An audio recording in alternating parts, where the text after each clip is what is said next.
Bismillahirrahmanirrahim. Assalamualaikum warahmatullahi wabarakatuh. Puji syukur kita panjatkan kehadirat Allah Subhanahu wa Ta'ala karena kita masih diberikan kesempatan untuk mempresentasikan hasil diskusi dari kelompok 10, yaitu layanan transportasi sekolah. Nah, adapun nama dari kelompok 10 yaitu Widyaswati dan Marina Nurdin. Baik, langsung saja kita masuk pada pembahasan, yaitu pertama, layanan transportasi sekolah. Transportasi sekolah dapat diartikan sebagai bentuk kegiatan angkutan untuk personal sekolah yang termasuk di dalamnya itu siswa dan staf sekolah, baik ke sekolah maupun dari sekolah, atau lebih banyak dikenal dengan istilah kegiatan antarjemput bagi personal sekolah.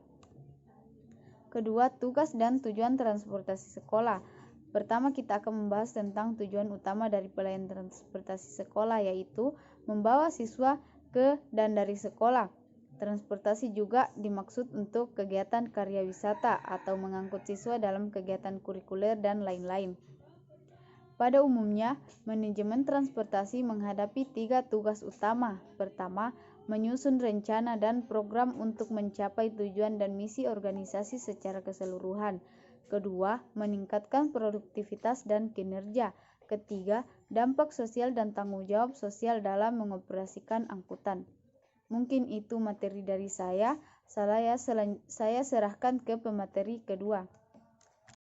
Baik, saya Marina Nurdin dari kelas AP03 akan melanjutkan materi yang sempat dibawakan oleh pemateri sebelumnya. Nah, di sini saya akan membahas mengenai masalah-masalah yang biasa terjadi dalam layanan transportasi sekolah. Masalah-masalah yang biasa terjadi dalam layanan transportasi sekolah adalah masalah keselamatan. Di sini adalah masalah keselamatan adalah masalah yang paling dikhawatirkan dalam layanan transportasi sekolah karena menyangkut keselamatan peserta didik atau siswa-siswa yang menggunakan transportasi tersebut. Nah, di sini solusi untuk masalah keselamatan ini yaitu sebelum menggunakan bus sekolah tersebut, sopir seharusnya atau lebih baik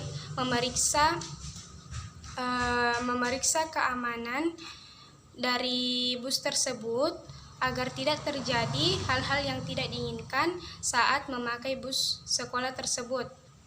Masalah kedua yaitu masalah ekonomi. Di sini dalam masalah ekonomi, kepala sekolah hanya dapat menyarankan kepada pengawas wilayah untuk melakukan penghematan.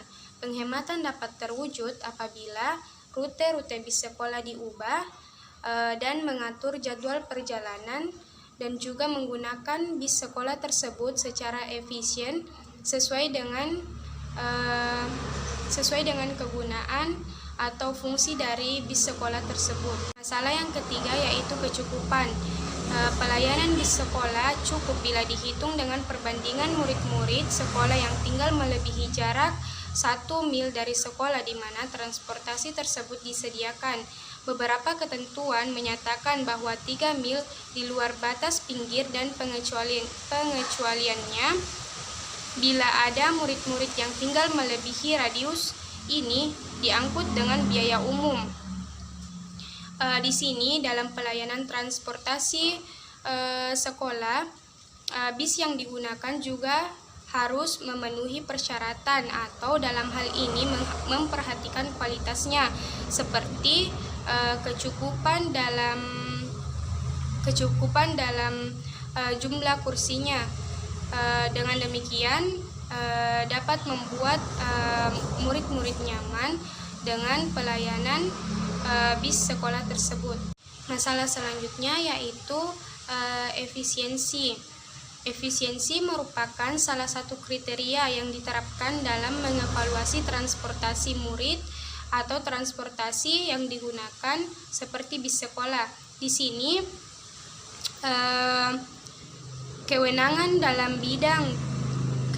dalam layanan transportasi bis sekolah menganjurkan kepala sekolah untuk melaporkan sekali dalam seminggu terhadap pengawasan sekolah. Laporan itu berisi data untuk setiap sekolah yang digunakan dalam mengangkut murid-murid, jumlah jarak yang ditempuh dalam perjalanan, perubahan dalam rencana BIS, dan komentar terhadap sifat layanan yang dibuat. Materi selanjutnya yang saya akan bawakan yaitu mengenai pengelolaan pelayanan transportasi sekolah. Perencanaan pelayanan transportasi sekolah di sini menyangkut beberapa tahap, yaitu tahap pertama, penentuan rute BIS secara kerjasama. Langkah pertama dalam proses ini adalah mendaftarkan semua siswa yang memenuhi syarat melalui tempat tinggalnya masing-masing. Pemenuhan syarat untuk transportasi ditetapkan dalam undang-undang. Siswa yang tinggal kurang dari 1 atau 2 mil dari sekolah diharapkan untuk berjalan kaki saja, tidak menggunakan transportasi bis layanan sekolah ini. Nah, yang kedua yaitu merencanakan rute bis. Di sini kemungkinan dari tahun ke tahun rute bis di setiap sekolah akan mengalami perubahan karena rute bis ini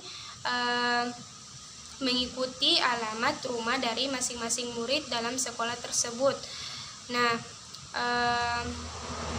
agar layanan transportasi sekolah dari tahun ke tahun bisa menjadi lebih baik, maka dilakukan sebuah perencanaan rute bis ini. Salah satu perencanaan yang bisa diterapkan dalam merencanakan rute bis ini yaitu membuat peta pengangkutan distrik. Peta ini sebaiknya didasarkan pada data siswa yang meliputi nama, umur, kelas, rumah, dan nomor rumah setiap siswa. Selanjutnya yaitu jenis rute. Di sini dalam pelayanan transportasi sekolah harus memilih jenis rute yang baik, di mana ada 2 jenis rute yaitu penggunaan satu bus atau penggunaan satu bis untuk mengangkut lebih dari satu perjalanan akan lebih murah dibandingkan dengan penggunaan bis yang hanya mengangkut satu perjalanan saja. Selanjutnya yaitu jadwal pemberhentian bis. Lingkungan pemberhentian sebaiknya ditempatkan jauh dari simpang yang berbahaya dan ramai. Anak-anak sebaiknya tidak menyeberang di jalan yang ramai atau jalan utama. Anak tidak boleh berjalan terlalu jauh. Bis jangan terlalu sering berhenti sehingga memperlambat mencapai rute dalam waktu yang telah ditentukan. Tahap yang terakhir yaitu lalu lintas sekolah. Bis sekolah juga perlu memperhatikan arus lalu lintas dan sekeliling sekolah. Jika sekolah mempunyai sejumlah bis yang tiba dan berangkat pada waktu tertentu dan tempat yang terbatas, maka sekolah dianjurkan untuk memberikan alat pembatas pengangkut dari bis sekolah tersebut.